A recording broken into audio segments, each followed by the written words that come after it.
Hey, it's Michael David, and welcome to Mystery Island's Treasure Chest. We're digging into Roman history today, the time before Christ and after Christ, a very dramatic period that changed the world, really. So in 50 BC, Julius Caesar had power. He Rome had a congress with senators, but he was a very powerful leader and wanted to conquer all of Europe, and he did expand the territory and into Israel area and North Africa, and he wanted this giant dynasty, very power driven, and he wanted to be worshipped as a kind of demigod, which is interesting to us who we research the ancient Anunnaki and all of their gods that walked amongst men, not to be confused with the one and only God. Um, he was assassinated at that point, and eventually Augustus became the leader. And if you read the Bible, it talks about Caesar Augustus sending out a decree or a census in Israel and the land to find out everyone who was born there, and that affected the life of Jesus, as you recall. He was a great builder. They all were. They created the Appian Way, which is this giant road going all across Italy, and you can still walk this ancient road today. Once again, it's called the Appian Way, but it was a real game changer at the time for transportation. They also created this cement that could go underwater, so they could actually build piers, which would help you with ships and transport and defense, all kinds of things. So they had basically underwater construction. They had basilicas, which were these giant emporiums where they would be buildings that would have maybe government and supermarkets, marketplace, and entertainment. And there's still some basilicas to this day, but they were doing very complex architecture as well. And the Forum, which was a giant venue for entertainment and that sort of thing. Um, so the empire is being pushed all across Europe. They're trying to get across the Rhine River, which is like a mile long, and they did build a bridge and go over it and checked out the Rhine, and all the other Germanic tribes kind of ran away and were very afraid of this because the river was supposed to be a barrier. And then they went back on their bridge back and took apart the bridge. But it shows how far they could go and what they could do. They were conquering France, which was called Gaul at the time, Spain, different areas across Europe. And basically, I want to talk about the time after Jesus was born, after his crucifixion. You're getting into the time like 40 AD, which is Caligula, and he was very much into debauchery, into wine, women, and song, and very depraved person, very jaded, and a narcissist. And he wanted to build these fancy buildings, and it was just all about himself. And there was a bloodbath for his royal family. A lot of them were killed. They just went too far. And remember, the senators are in the background. And they wanted a democracy, but this was an era of dictators that unfortunately took over during that time. And so he was overthrown, Caligula, but there's all kinds of movies about him if you want to check out his crazy personality. And one of his entourage named Claudius, who was partially deaf and disabled and not considered a rival or anything, was very smart, and he ended up taking over. He politically was able to ascend to the throne.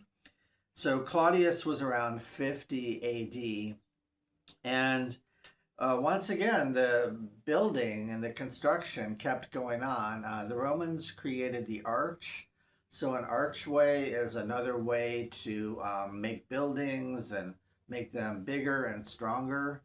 And the aqueducts was a game changer because the aqueducts could bring water in miles away from a mountain spring down to the people of Rome. And then they could have indoor water in their apartments or buildings. And that was just an incredible move forward or luxury at the time. And there were all kinds of Roman baths, and it was a much better way of life. And to be able to be clean and to drink fresh water, that was a real upgrade. And like I said, all kinds of plumbing and things. The main thing was the aqueduct. I mean, the water just had to flow downhill. They had a way of measuring so that it would be a slight decline and the water would flow. So basically, there was an overthrow that from Agrippina, which she was a conniving niece, and she was very ambitious, and she ended up poisoning him with a mushroom, or someone did. And after Claudius passed on, his stepson took over, Nero. She was able to manipulate a situation where Nero's natural son did not, I'm sorry, Claudius's natural son did not take over. It was the stepson. He was only 16 years old. He was a narcissist. He was a tyrant. Nero was a terrible person. I feel confident in saying. And this was about 64 AD. And that was actually the time of the Great Fire of Rome. It was an inferno. There were 14 different districts, and about 10 of them burned. It was a massive destruction fireball that set Rome back terribly. And the story is that he fiddled while Rome burned, and there are witnesses to this account that he actually did that, and that he may have been the arsonist, and he wanted all that land burned. So he took over 1/3 of that area, downtown, and he set out to build his giant palace, a monument to himself, with this lake and vaulted ceilings and all kinds of art that was really bizarre and grotesque. And he killed many Christians. He said, oh, well, they did the arson, but he was the one who benefited from this. He killed his mother. He beheaded a wife. It was really crazy stuff. And as his inner loved ones were killed off, he became lonely and crazy and paranoid. It's quite a story, Nero. It just shows you the dangers of power, and you have to be extremely even keeled and have a good grounding in spirituality to assume leadership. So he was paranoid, and he was even raising taxes amongst the middle class and the rich because he wanted the money toward this giant palace, which was being built. And he did live in this pavilion for a short time, just a few months. It all wasn't worth it, and this materialism. And he was killed as well. This was 68 AD. He was overthrown by the senators, which was good. That the Congress and the senators said that, you're going too far and this is all too much. And we need to bring the balance of power back to the people, and a Congress, which we base in the United States our laws upon a Congress, balancing out that power. So about 100 AD, this whole palace became buried, but there's parts of it you can still visit today, and some of it's underground. Some of the statues were very weird, and the painting, the grotesque artwork was like half animal, half human, and they were monsters. And that ties back into the Anunnaki and ancient Samaria, where people like me believe there were these monsters that roamed the earth, that were part God, part human, or part animal, part human. And there was just a different way of life, and giants roamed the land. So they did get back to one of the generals took over, and he was much more down to earth, and his name was Vespasian, and he did a lot of good projects, and that were beneficial to the people of Rome, so it could all be more democratic and they could enjoy the city. And one of the big projects was the Colleseum.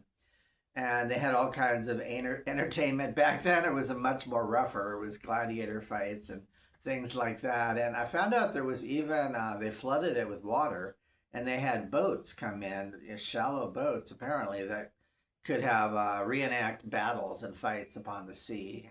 For a while, they did that. But mostly it was the gladiator fights, which were so popular. And it was a more barbaric time. But gradually, they were making steps toward a more civilized society. So that was a real crossroads of history, the time of the Romans, when they had this empire of Europe and this dynasty, and they gradually lost it over time. So a lot of these dictators made huge mistakes, and they were narcissists and did not take care of the people. They were involved in their own dramas. So that's a part of the puzzle when we're going back in civilizations. We're looking at Rome and Egypt and Greece, and it all leads backwards to the Sumerian dynasties of the Middle East. We're tracing back our history and finding out ultimately about the Anunnaki. But it's interesting to me that Julius Caesar wanted to be seen as a demigod and wanted to be worshipped. So they still had this concept that the man walked amongst the gods of the earth back then. That was probably about the last of it. So I'll leave you with that. Check out my videos at Mystery Islands Treasure Chest on YouTube and support my work. I'm Michael David. I'll probably leave a PayPal link so you can support me financially in my research. So that's a thumbnail of Roman history. Please dig in and enjoy it. Thank you. Take care. Bye.